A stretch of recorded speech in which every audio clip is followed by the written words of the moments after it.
to understand how the IEEE Computer Society works within the IEEE, you can get a hint of that idea by looking at the logos of the two organizations.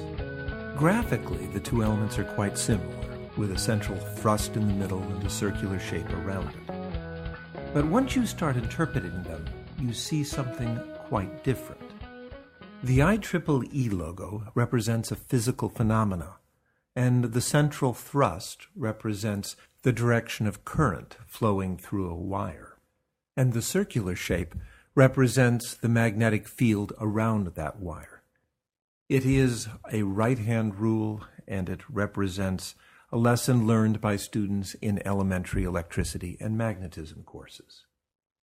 By contrast, the Computer Society logo derives its shape from two symbols, 0 and 1, the fundamental states of computer science.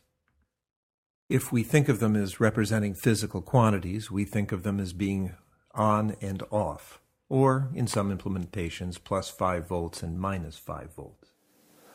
What is remarkable about this distinction between the logical elements of the Computer Society and the hardware interests of the IEEE is that the Computer Society made this distinction back in 1971, when it was a newly formed society and part of a newly formed IEEE. You get a sense of the interest of the society by looking at the other submissions for the logo. We crowdsourced it and invited everyone in the society to submit an idea.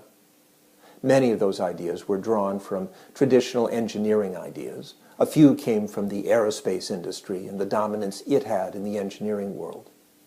But the bulk of the entries for our logo were based upon hardware elements, schematic diagrams, physical descriptions, things that represented the actual units that made the computers work.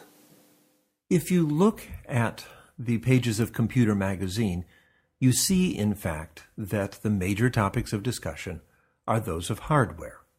Computer has a lot of articles on the reliability of hardware components. The Silicon Revolution, by which it means large-scale integration, including chips that have processors on them. Computer memories, and how they're going to develop in the coming decade. Fault-tolerant machines, and again here, the faults are hardware faults. Soviet advances in fault-tolerant machines, because if you remember, this is still during the Cold War, and we're quite frightened of the Soviets. And finally, smart terminals, by which they mean computer terminals that can take codes and do drawings and other things on their screens. But if you look at what the members are doing during this decade, they're starting to build engineering standards that can be applied to software, engineering standards that are quite different from those you apply to hardware. We see the first sign in 1979 when the Computer Society completes IEEE Standard 730, which lays the groundwork for software engineering. Just 5 years later, it is followed by a magazine devoted entirely to software, Software Magazine. And finally, in 1995, we see SWBOC, the Software Engineer's Body of Knowledge. This contains a series of principles for developing software that are quite different from those that you use in electrical engineering. In electrical engineering, you're building physical systems that control, shape, guide, and direct electrical and electronic signals. Beginning in the late 19th century and stretching well through the 20th and up to now, engineers have developed principles and procedures for testing those physical systems, making sure that they are creating the right signals and shaping them properly, and directing those signals to do the right things. From the start, software engineers realized that they were building logical systems, and that those logical systems could very quickly become quite complex. Therefore, they reached not to electrical engineering for their fundamental principles, but to quality control and quality assurance, the ideas that were developed by people like Walter Shewhart and W. Edwards Deming in the 1930s. They came up with a software life cycle that meant software was always being tested, always being debugged, always being improved. And because of that, software engineering principles are slightly different from electrical engineering principles. Now, however, here's the rub. We in the Computer Society have great interest in electrical engineering principles, and certainly great interest in the discussion between those principles and those of software engineering. Increasingly, more and more engineering is based on software and software engineering. So what we do in our society has great impact upon others, and what others are doing informs what we need to do with our software and our products.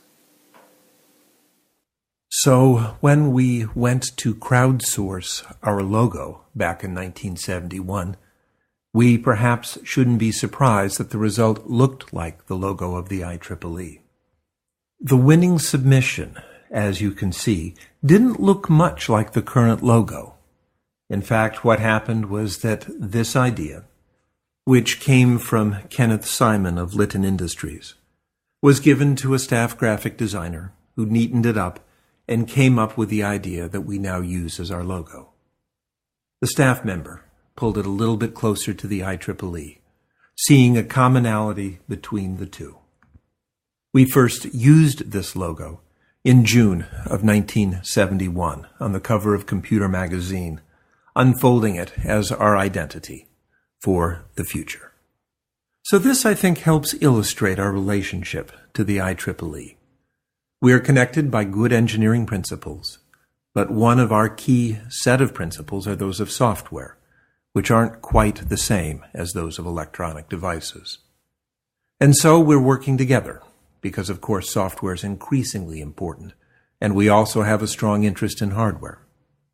But our tools, our ideas, our principles are slightly different. This is David Alan Grier for the IEEE Computer Society.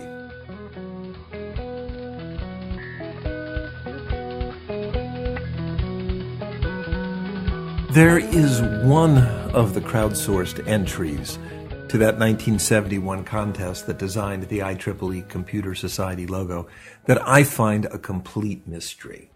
It's this one here. As best as I can tell, it's based on some hand gesture that might or might not be the American Sign Language sign for L. That's the letter L. If it's not the letter L, then this hand sign could conceivably be the New York Stock Exchange trading symbol for the month April. If it's not that, I have no idea what it is at all. Maybe you have an idea and can let me know. Drop me a note if you do. This is David Alan Grier. Take care.